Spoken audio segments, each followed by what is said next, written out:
Assalamualaikum warahmatullahi wabarakatuh. Pada video kali ini kita akan membahas tentang regresi linear sederhana. Baik, berikut konsep regresi linear sederhana. Digunakan apabila kita ingin melihat hubungan sebab akibat di mana penyebabnya akibat itu terjadi hanya ada satu. Jadi akibat ini hanya disebabkan oleh satu penyebab. Misalnya riset seperti ini. Apakah ada pengaruh biaya promosi dengan hasil penjualan? Nah, di sini kita ketahui bahwa terdapat dua variabel, yaitu biaya promosi dan variabel hasil penjualan. Hasil penjualan merupakan variabel akibat dan biaya promosi adalah variabel sebab. Hasil penjualan ini hanya diakibatkan oleh satu penyebab. Berikutnya adalah apakah ada pengaruh penghasilan dan pengeluaran. Nah, pengeluaran di sini merupakan variabel akibat, kemudian variabel penghasilan merupakan variabel sebab. Pengeluaran ini terjadi hanya disebabkan oleh satu variabel sebab, yaitu penghasilan saja. Berikutnya adalah berapa besar pengaruh pendapatan dengan jumlah kredit yang diberikan. Akibatnya adalah jumlah kredit yang diberikan, sementara variabel sebabnya adalah pendapatan. Jumlah kredit yang diberikan hanya disebabkan oleh satu variabel sebab, yaitu variabel pendapatan. Baik, berikutnya adalah model regresi linear sederhana. Model regresi linear sederhana yaitu Y sama dengan beta 0 ditambah beta 1 X1 ditambah error. Karena dalam regresi linear sederhana, akibat ini yaitu Y hanya disebabkan oleh satu variabel sebab, maka X-nya cuma satu. Dimana beta 0 ini adalah intercept dan beta 1 adalah slope atau kemiringannya. Kemudian E ini adalah error. Kemudian untuk menduga parameter beta 0 dan beta 1 ini formulanya sebagai berikut, yaitu beta 1 duga sama dengan sigma XY dikurang sigma X dikali dengan sigma Y dibagi N. Kemudian hasilnya ini dibagi dengan jumlah kuadrat X dikurang kuadrat jumlah dari X dibagi dengan N. Kemudian untuk pendugaan beta 0 yaitu rata-rata Y dikurang dengan nilai dugaan beta 1 yang diperoleh dari sini dikali dengan rataan X. Metode pendugaan ini disebut pula sebagai metode kuadrat terkecil. Setelah parameter diduga, maka diperolehlah persamaan sebagai berikut, yaitu Y duga sama dengan beta 0 duga ditambah beta 1 duga X, di mana nilai beta 0 duga diperoleh dari formula ini, kemudian nilai beta 1 duga diperoleh dari formula ini. Perlu kita ketahui kembali bahwa pada model regresi linear sederhana, Y di sini berbeda dengan Y di persamaan. Ini merupakan prediksi, kemudian pada model terdapat error, sementara pada persamaan errornya sudah tidak ada. Baik, berikutnya adalah uji hipotesis. Bentuk hipotesisnya yaitu apabila hipotesis dua arah, maka H0-nya adalah beta sama dengan 0 melawan H1 yaitu beta tidak sama dengan 0, atau kalimat H1-nya yaitu ada pengaruh biaya promosi terhadap hasil penjualan. Kemudian hipotesis satu arah yaitu H0-nya beta sama dengan 0 melawan H1-nya beta lebih dari 0, atau bentuk kalimat H1 ini yaitu ada pengaruh positif biaya promosi dengan hasil penjualan. Jadi kalau tandanya lebih dari, ini biasanya hipotesis satu arah kanan atau pengaruh positif. Berikutnya adalah H0 yaitu beta sama dengan 0 melawan H1 beta kurang dari 0, atau kalimat H1-nya adalah ada pengaruh negatif biaya promosi dengan hasil penjualan. Karena tandanya kurang dari, maka di sini pengaruh negatif. Baik, untuk menguji hipotesis ini, kriteria uji hipotesis yaitu tolak H0 apabila nilai T hitungnya lebih dari T tabel atau nilai p-value-nya kurang dari alfa. Kita bisa memilih apakah melihat T hitungnya dengan T tabel ataukah melihat p-value dengan alfa. Apabila kita menggunakan software, maka cara yang cepatnya adalah lihat saja nilai p-value-nya kemudian bandingkan dengan alfa.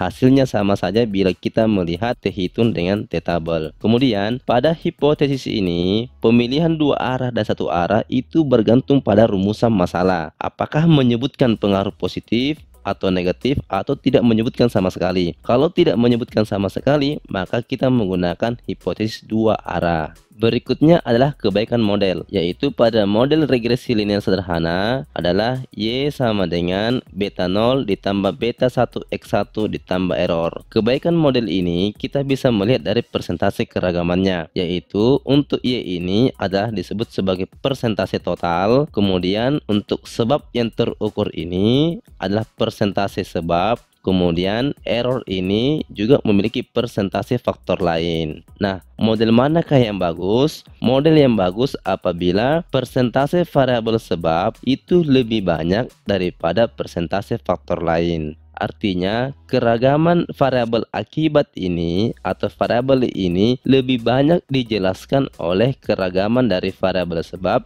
dibandingkan dari keragaman faktor lain. Untuk menguji kebaikan model dalam regresi linear sederhana, biasa kita sebut sebagai koefisien determinasi atau R-square yang merupakan total keragaman variabel dependen yang dapat dijelaskan oleh variabel independen. Baik, selanjutnya adalah asumsi regresi linear sederhana. Yang pertama, skala pengukuran variabel independen dan variabel dependen adalah kontinu, boleh interval ataupun rasio. Asumsi yang kedua, ada hubungan linear antara kedua variabel. Karena yang kita cari adalah regresi linear, maka tentunya asumsi linearitas harus terpenuhi, yaitu bentuk linear seperti ini. Ini linear berarti pengaruh positif, ini linear pengaruh negatif, ini tidak linear berarti tidak ada hubungan sebab akibat secara linear. Bisa saja ada hubungan sebab akibatnya tapi non linear. Asumsi berikutnya adalah seharusnya tidak ada pencilan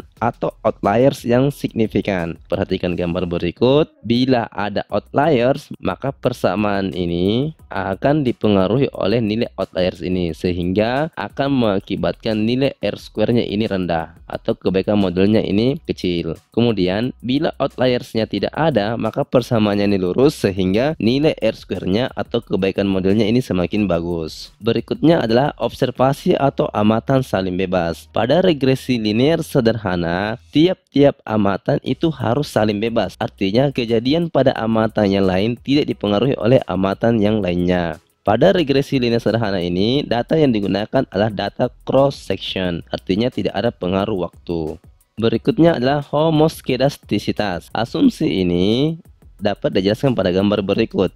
Apabila residual ketika diplot datanya dan bentuknya seperti ini, maka residual itu tidak menyebar secara homogen, yaitu bentuknya heteroskedastisitas atau heterogen. Residual merupakan selisih antara nilai aktual Y awal dengan nilai Y prediksi. Kemudian apabila residualnya diplot, kemudian bentuknya juga seperti ini, maka ini juga dikatakan residualnya heterogen. Kemudian apabila residual dibuatkan scatter plot dan bentuknya seperti ini, maka ini dianggap homogen. Asumsi ini harus dipenuhi agar penduga parameternya tidak berbias. Asumsi yang terakhir adalah residual berdistribusi normal. Dalam regresi linear sederhana, mensyaratkan pengujian asumsi yaitu residual berdistribusi normal, karena pada pengujian hipotesis kita menggunakan uji T, di mana uji T merupakan turunan dari normalitas. Berikut akan diberikan contoh penelitian yang berkaitan dengan regresi linear sederhana, yaitu manajer PT Maju Bersama dalam beberapa bulan gencar mempromosikan sejumlah peralatan elektronik dengan membuka outlet-outlet di berbagai daerah. Perusahaan tersebut ingin melihat apakah ada pengaruh biaya promosi dalam bentuk juta rupiah dengan hasil penjualan dalam bentuk juta rupiah. Banyaknya outlet yang dijadikan sampel dalam penelitian ini adalah 15 outlet.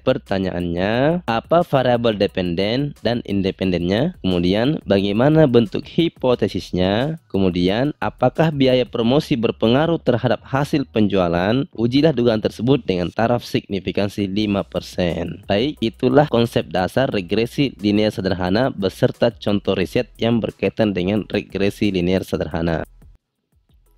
Oke, sekian dulu video kali ini. Sampai jumpa di video berikutnya. Jangan lupa share, like, and subscribe ya. Wassalamualaikum warahmatullahi wabarakatuh.